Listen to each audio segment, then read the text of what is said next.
تو ہم واگا بارڈر پہنچے, وہاں فوجیوں کو نہیں علم تھا کہ ہم آ رہے ہیں. اتنا خوش ہوئے, وہ جو کرنل ہے نا جو میرے ساتھ جس کی تصویر آئی ہے, جنہوں نے ہمیں جب دیکھا کہ آ رہے ہیں, اتنا خوش ہوئے وہ لوگ کہ یار لوگ آئے, ہمیں علماء آئے اپریشیٹ کرنے کے لیے. حضرت مفتی عبدالرحیم صاحب جو ہمارے شیخ ہیں, انہوں نے ہمیں کہا بھائی جائیں گے ہم واگا بارڈر ایسے موقع پہ. تو وہاں جب گئے ہیں تو اتنا وہ فوجی, وہ کرنل تھے وہاں پہ, انہوں نے کہا وہ بھی انفینٹری کے تھے. انفینٹری میں, آرمی میں انفینٹری وہ شعبہ ہوتا ہے جو لڑنے والے ہوتے ہیں. آرمی میں بھی ڈاکٹرز بھی ہوتے ہیں, انجینئرز بھی ہوتے ہیں, ہر طرح کے لوگ. تو آرمی کی بھی جو آرمی ہوتی ہے وہ کون ہوتے ہیں؟ جو انفینٹری میں ہوتے ہیں, جن کا کام ہے جب لڑائی ہوگی تو یہ سامنے ہوں گے.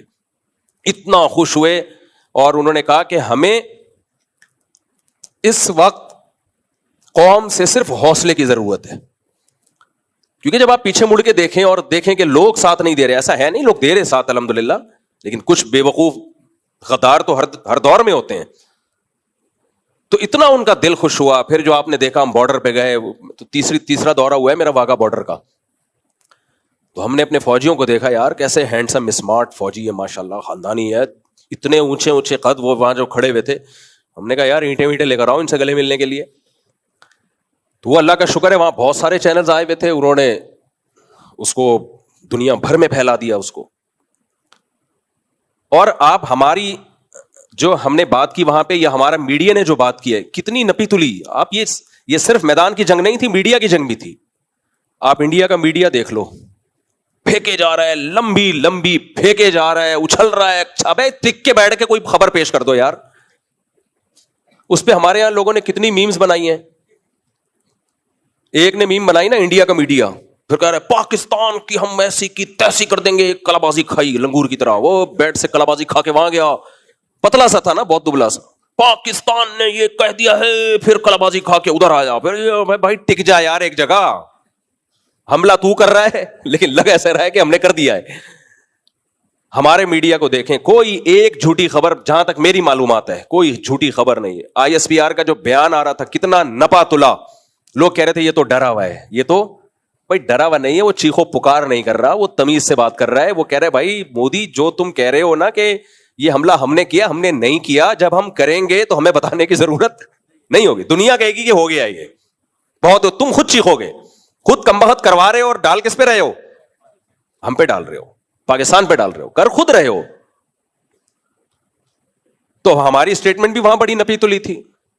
بعض میڈیا والوں نے کوشش کی ہمیں بھڑکانے کی. میں نے کہا بھائی انڈیا سے ہماری کوئی دشمنی نہ پہلے تھی نہ اب ہے, نہ انڈیا والوں سے ہماری کوئی دشمنی نہ پہلے تھی نہ اب ہے. بھائی انڈیا میں بھی لوگ انسان ہیں, ہندو مسلم.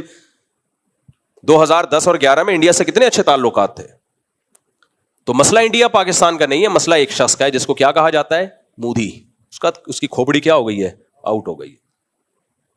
لیکن آپ ان لوگوں کو دیکھو, ان کے جو اسٹیٹمنٹ ہے, پورا ملک ہی وہ کہتے ہیں یہ پاکستان کا وجود ہی مٹنا چاہیے. ساری دنیا میں دہشت گردی کا ٹھیکہ پاکستان نے لیا ہوا ہے, ساری دنیا. بھائی تم اٹیک میں پہل تم کر رہے ہو, اور دہشت گرد کسے کہہ رہے ہو؟ پاکستان کو کہہ رہے ہو. تو بہت عرصے سے نا یہ نیگیٹیوٹی چل رہی تھی, یہ فوج کچھ نہیں کر سکتی, یہ فوج اپنے لوگوں کو مار سکتی ہے بس, اور کچھ نہیں ہو سکتا, یہ ہو سکتا ہے. اور پھر ISPR کا جب بیان آیا تو بھی بہت سے جو غدار لوگ ہیں, اب یہ آج میں کمنٹ پڑھ رہا تھا DG ISPR کا پرانے بیان پر, کہہ رہا تھا اس کے تو اسٹائل سے لگ رہا ہے کہ یہ کچھ نہیں کر پائے گا. نیچے لکھا ہوا ہے اس کے تو بولنے سے لگ رہا ہے کہ یہ. تو تم کیا چاہتے ہو ہم بھی انڈیا کے میڈیا کی طرح گدوں پہ لنگوروں کی طرح کلابازیاں کھانا شروع کر دیں, چیخنا شروع کر دیں؟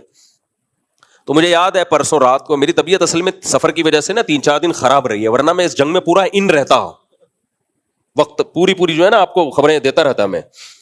لیکن 2-4 دن سے مجھے نزلہ بہت زیادہ ہو رہا ہے, اور وہ جہاز میں جب جہاز نیچے آتا ہے نا تو نزلہ سارا اوپر جاتا ہے.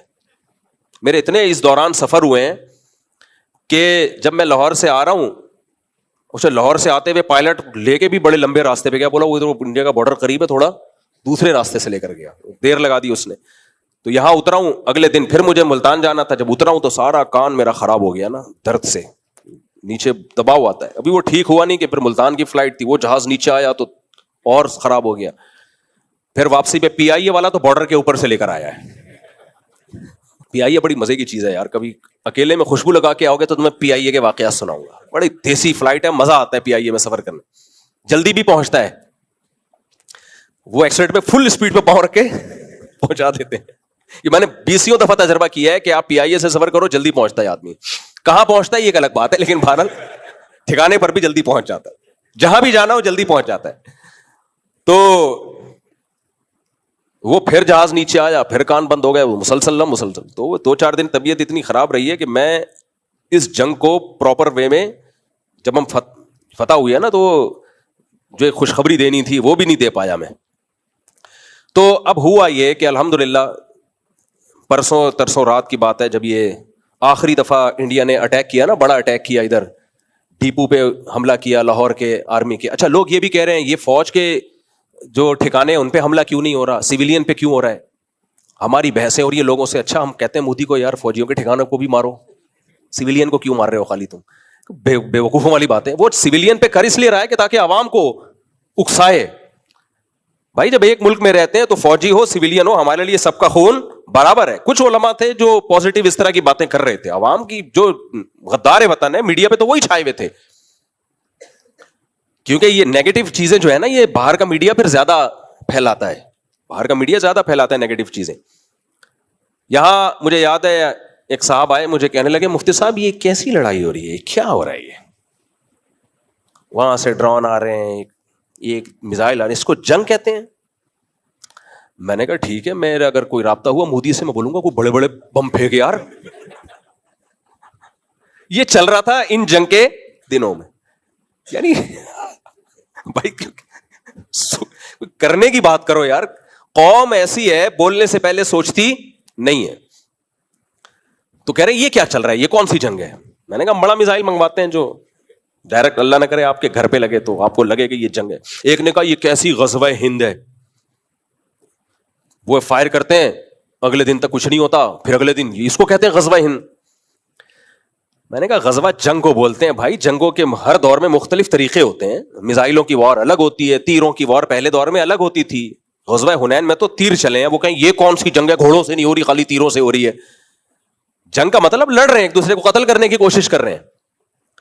اور اس جنگ میں دنیا کو جو 2 بڑے میسج گئے نا, ایک تو ہماری فوج کی تیاری, ایمانی جذبہ کہ پاکستان عسکری لحاظ سے انتہائی مضبوط کنٹری ہے, یہ تو گیا یہ پیغام. قوم کے اعصاب کتنے مضبوط ہیں, یہ تو ایسا پیغام گیا ہے کہ پوری دنیا ڈر گئی ہے پاکستانیوں سے. خدا کی قسم, ہم نے باہر کی بھی ٹریولنگ کی ہے, ذرا سا بھی خوف ہوتا ہے نا ان باہر کے ملکوں میں کہ کوئی ملک حملہ کر رہا ہے, ان کی نیندیں حرام ہو جاتی ہیں.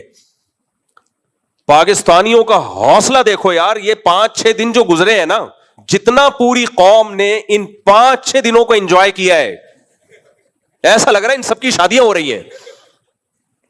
جتنا اس 5-6 دنوں میں قوم نے انجوائے کیا نا, اتنا شاید تاریخ میں کبھی انجوائے نہ کیا ہو. اتنے مضبوط, یہ ایمان کی برکت ہے, یہ اسلام کی برکت ہے.